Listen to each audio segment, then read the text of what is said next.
Hi there. Thanks for joining me today.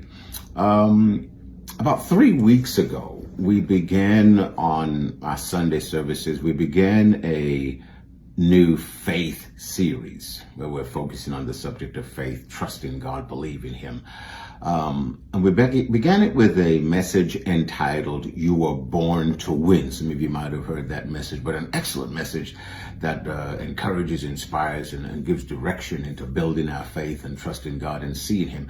And faith is very important because, or our faith life is important because that's what allows us to not be stagnant.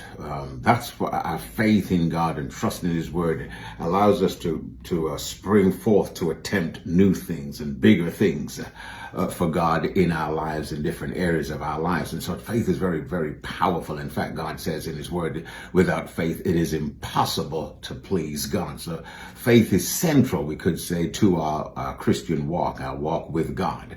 But as I prayerfully considered what to teach and minister in this series, I was impressed to focus on the life of David. Somehow is just his name and his life, and I was drawn to 1 Samuel chapter 17, that great chapter that many of you know, where he has a great victory and triumph over Goliath, the Philistine champion, and in so doing, rescues or delivers the nation of Israel from a life of slavery and servitude, because of one man's obedience and faith and trust in a covenant-keeping God.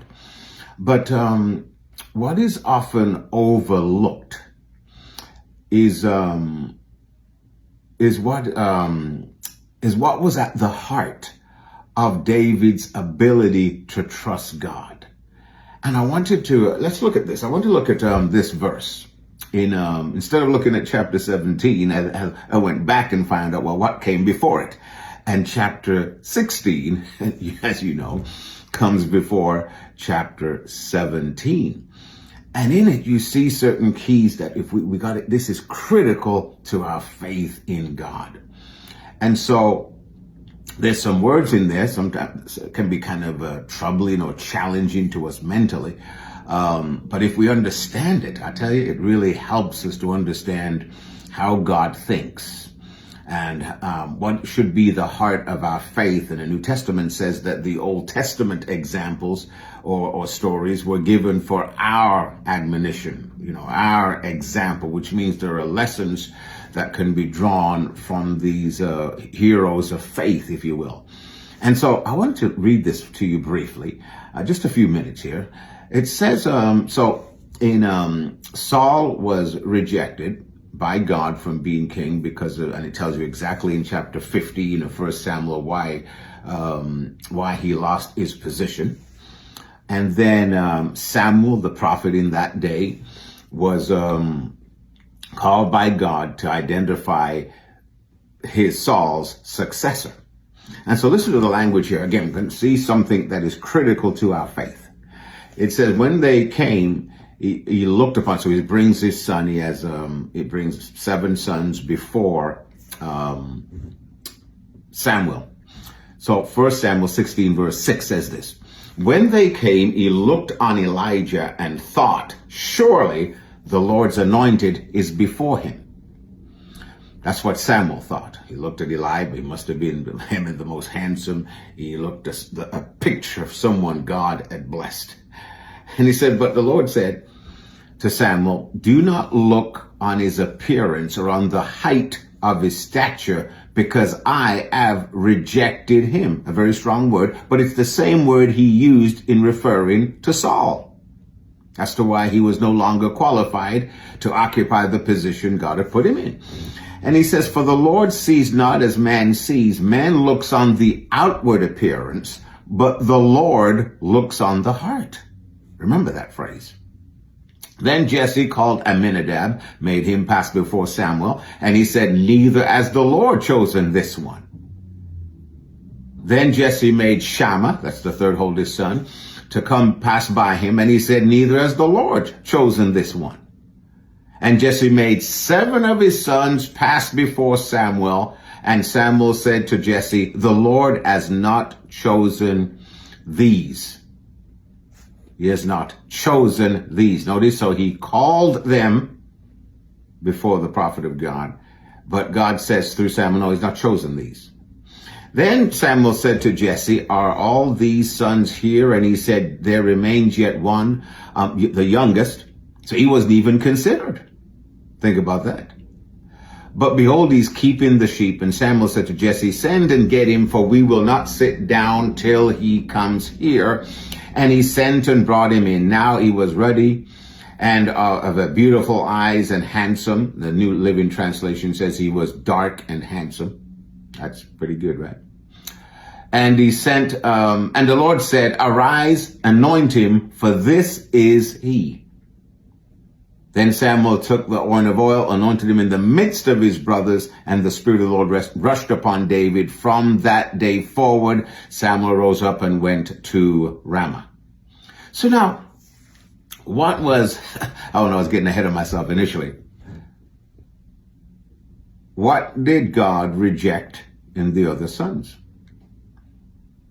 Even they looked the picture of one God had blessed, a picture of success, a picture of those who should be chosen for high office. What did God reject? Their heart. And he says to Samuel, and I think about this though, this is an amazing thing. Samuel, the prophet of God, he obviously knows God, he knows the things of God, he knows how God moves. He was so impressed by Eliab's stature, his physical appearance, what he was giving off physically. Even he was almost deceived into thinking this man was a right man. Isn't that amazing?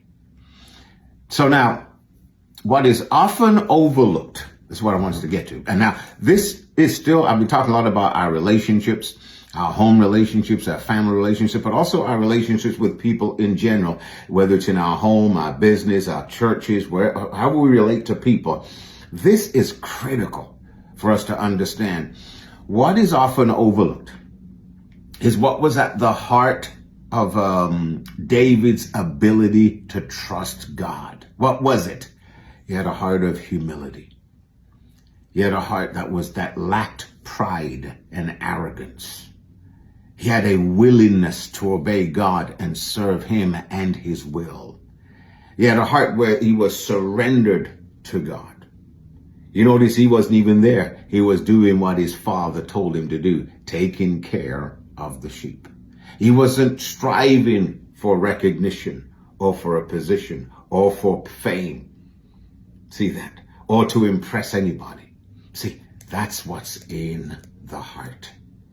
When God says he rejected the other sons, it wasn't God having a bad day and just saying, I don't like this guy. I don't like this guy. I don't like the way he looks. No. What happened is this.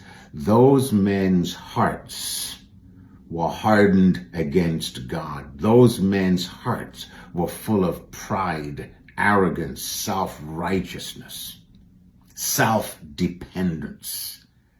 They rejected God and God's way. I hope you see that.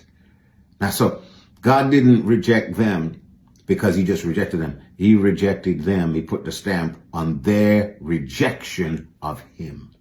You got to get that. So the scripture also says many are called, few are chosen. Who determines the quality of our heart or the state of our heart? We do.